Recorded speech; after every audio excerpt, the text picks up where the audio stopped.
major upset last night. And I'm not saying that the Dolphins beating the Rams and performing maybe the best they've performed all year is an upset. I'm just saying both Brockman and Del Tufo didn't sell their tickets. They both went. Wow. I mean, that's the biggest upset of Week 10, I would think. Brockman, What do you think? I would have to say so. They were both there. Brockman's in Del Tufo's house. That's right. It was your guys. Collectively, it was your house. It's our house. Last night. Big upset. But Cage and I were holding it down. that might not have shown up in the box score. That might not have shown up in the box score. But this is the Miami Dolphins team I was pointing towards earlier in the season, in the preseason, where I'm like, you know what? I'm a higher register. I'm like, maybe they can actually knock off the Bills in the AFC East. Defensively, what a game that was. Yes. Fourth quarter, Yes. they finally closed. Third time this year, they led in the fourth quarter and or were tied in the fourth quarter and actually came up with a win.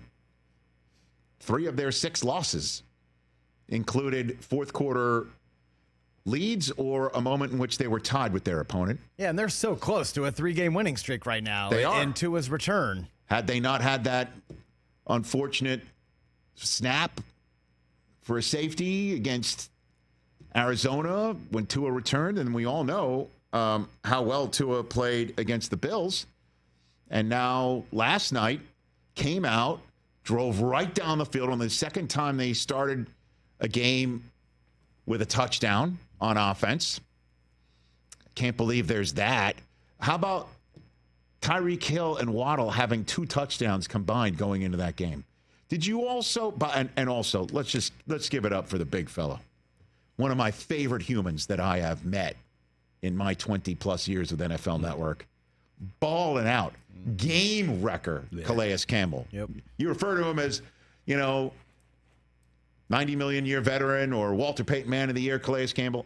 How about game wrecker Calais Campbell last night? He was wrecking that offensive line along with the Sealer came back. Yeah. It was good to see him back. You saw they were laying the wood in the second level as well last night. Calais was back out there hitting step back threes. Did you notice that? Oh, yeah, at one his point, celebration. did a little dribble between the legs and tossed up the 3. And to see again that moment for the Dolphins, it's been a while. We hadn't seen that this year. And it kind of went right down the tubes right at the beginning when Tyreek Hill got thrown down to the pavement prior to that game 1. Did you hear Lisa Salter's report last night? About that he hurt himself. Yeah. He had a partial tear in his wrist for that? He didn't want to make excuses? He also said how that incident with the cops messed with him. Yeah, which obviously we kind of forgot about it. But yeah, I could see how that mentally was fatiguing for him. Yeah. And continues to be. And boy, did the Dolphins need it. They needed it. We'll get to talk about the Rams in a second, but you know how you could say a statement and it's very rare that it's good and bad when you say the statement? Yeah. Okay. It's very rare when you make a statement and it's both good and bad. Here's one of them. Tua certainly isn't thinking about his concussions while he's playing. Oh, gosh. Oh, boy. Let's get the good. Let's get the good. Yeah. Let's get the good. Here's the good. He's just slinging it on third down, and this is the game last night. The Rams could not convert a third down for their lives. Yep. And Tua was 9 of 12 on third down last night. Right off the bat, too. Opening drive, hits Waddle on a long third down, and they end up scoring a long touchdown run right thereafter, and they were kind of off and running. 9 of 12 for 137 yards on third down alone, including one after he took yet another sack where he could get rid of the football. He pirouetted out of, like the blitz was coming to his right, and he pirouetted to his left away out of it, and then found an open receiver for a first down. How many times did you see open receivers on third down after Jared Verse, who's really great? Really great. Okay, like that the Rams would force him in third down and then they couldn't get off the field. And it was because a lot of Tua hanging in there, making the throws that he needs to make. That's good. He's not thinking about his concussion problem doing that. Yep. And then he's not thinking of his concussion problems. Yeah. You know, I mean, the number of times where I am sitting at home, I'm like, get rid of it. Get rid of it. Get rid of it. I'm like, I'm literally saying it in different he holds on to it so long that you can have different inflections of saying the words. Like, you can say, get rid of it. You can just go, get rid of it. Dude. Get rid of it. Get rid of it. Like, there's different ways of, you could say that Like I'm over talking and to over Cage. again. There's different inflections. Like, get rid of it. Yeah. Get rid of it. Get rid of it. Like, you could different ways of doing it with him. That's how long he holds on to it.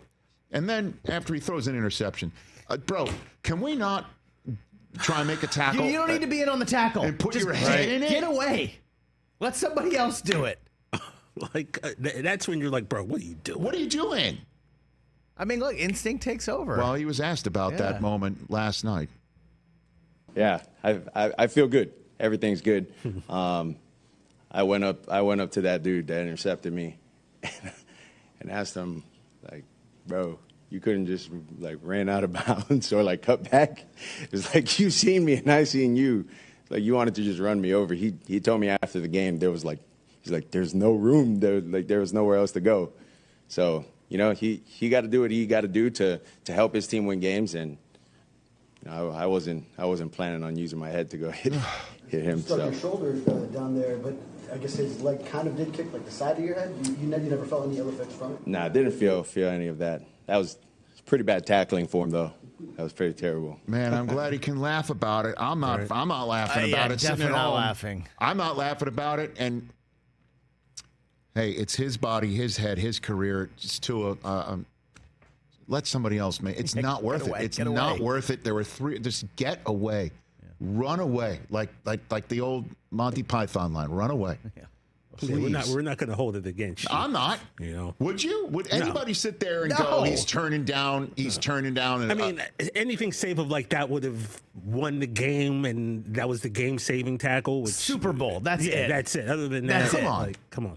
Week Right? 10, get out of here. Leave. Run away. But he's a football player, man. that's what I Like, mean. how- Instinct how takes do you over. take I these get it. That's instincts what I'm away? saying. It's good and bad that he's Yeah. not thinking about it. That's a very great way that you set that up, by the way. Catch the Rich Eisen Show every single day on the Roku Channel, 12 to 3 Eastern, for free.